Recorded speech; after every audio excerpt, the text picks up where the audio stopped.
Em viagem de avião é solicitado aos passageiros desligamento de todos os aparelhos cujo funcionamento envolva a emissão ou recepção de ondas eletromagnéticas.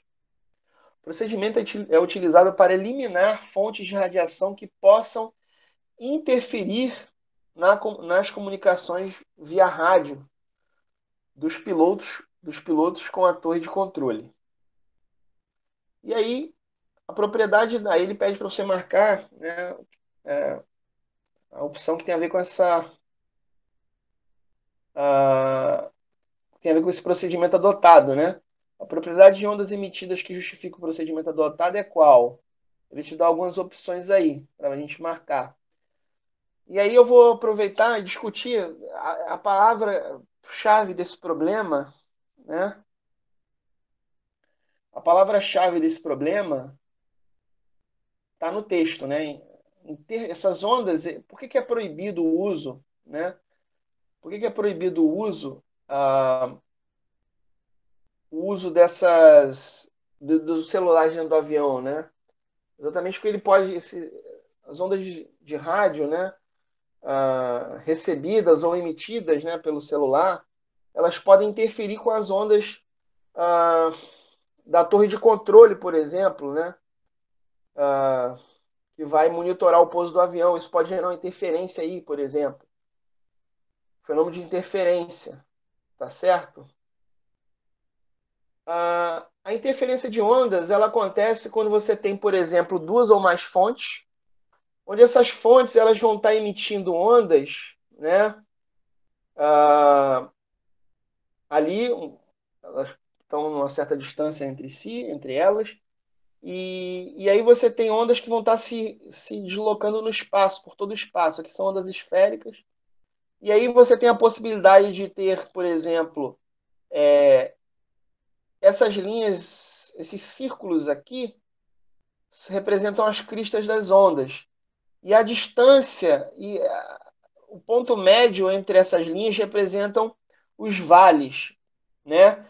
Então repare aqui que a gente tem alguns pontos em que a gente tem crista crista em cima de crista, que somando pode dar, no caso do som, uma intensificação desse som.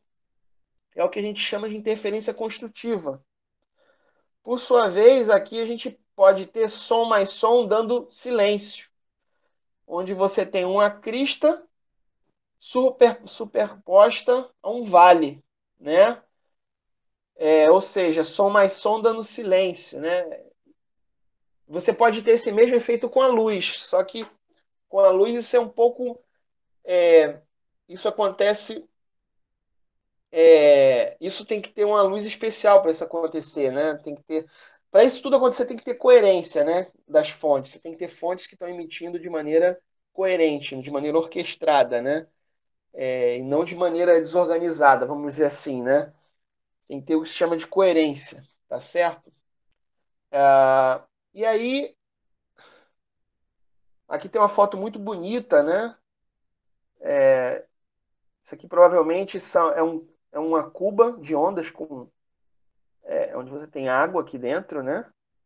E você tem duas fontes que estão emitindo, que estão vibrando ali, e muito provavelmente isso está iluminado por alguma fonte luminosa, né? E, e aí você está vendo o padrão de interferência se formando aí, né? Você tem pontos aí de reforço e pontos em que você tem zero de interferência, né? Ah, aqui você tem uma foto muito interessante também, isso aqui é uma animação, né? É, onde você tem também o fenômeno da interferência acontecendo, né? Aí, essa animação tirei do Wikipédia, né?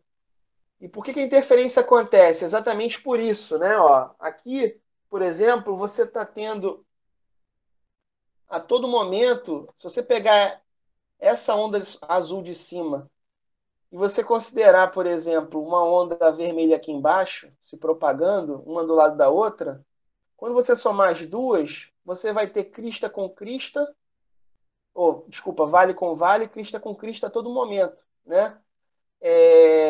a distância entre quaisquer dois pontos equivalentes dessas duas ondas vai dar sempre um múltiplo inteiro de lambda. No caso aqui, essa distância aqui é lambda, né? Se eu pegar um outro ponto, vai dar o dobro, vai dar 2 lambdas, né? E aí, nisso você tem um reforço. Já para você ter interferência destrutiva, a distância entre dois pontos equivalentes vai ser sempre um múltiplo semi-inteiro de lambda, né? Tá certo? Vai ser lambda sobre 2, 3 lambda sobre 2, 5 lambda sobre 2, né? A distância daqui para cá corresponde a meio lambda, enquanto que daqui para cá é um lambda, né? E isso vai estar relacionado com a condição de interferência construtiva ou destrutiva. A gente vai ver num problema mais à frente, né? E aí, como vocês já devem ter percebido, se a gente olhar a figura anterior, né? Se vocês olharem aqui, para você ter interferência, repare, o que define o comprimento de onda? Se vocês olharem essas duas ondas aqui, como é que vocês identificam o comprimento de onda numa onda desse tipo aqui? Vai ser dado por qual distância aí nessas ondas, o comprimento de onda?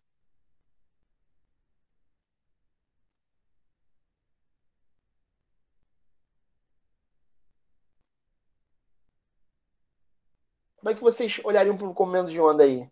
Exato, entre as cristas. Repare que o próprio desenho já te leva a ver aqui o seguinte. Ah, essa distância daqui para cá, né, é basicamente a mesma daqui para cá. O que eu quero dizer para vocês, pessoal? Para você ter interferência, os comprimentos de onda ou as frequências dessas fontes, elas devem ser exatamente iguais para você ter interferência pura, tá certo? Para você ter uma interferência pura, esses comprimentos de ondas dessas fontes e consequentemente a frequência, né, pessoal? Porque quando eu falo em comprimento de onda, eu estou falando em frequência, né? Por que que isso é óbvio?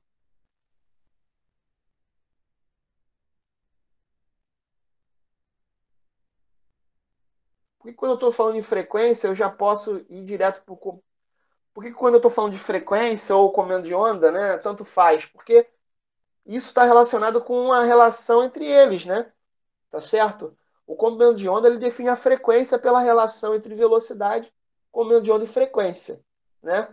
Então essas duas ondas aqui têm o mesmo comprimento de onda e consequentemente a mesma frequência, tá bom? Para você ter interferência, você tem que interferência pura exatamente, você tem que ter frequências exatamente iguais, né? Você tem um outro fenômeno que é próximo da interferência, que seria uma coisa muito próxima, que seria o fenômeno de batimento, né? Tá certo?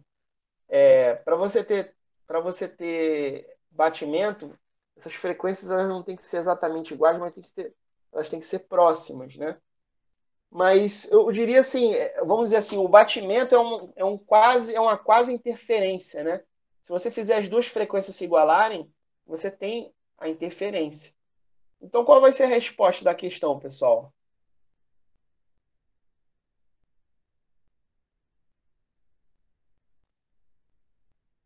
Pois é porque exatamente, porque as ondas que vão ser captadas pelo celular também são ondas de rádio, ou seja, tem a mesma frequência das ondas que vão estar sendo recebidas também pelo avião. Então, por isso que tem esse risco de rolar interferência, né? E se você tem interferência, você pode gerar interferência, né? Você pode gerar aí uma perturbação, né? E você pode ter onda de rádio cancelando onda de rádio. E aí, se cancela, você não tem informação, né? Então, aí a resposta é letra E, tá bom?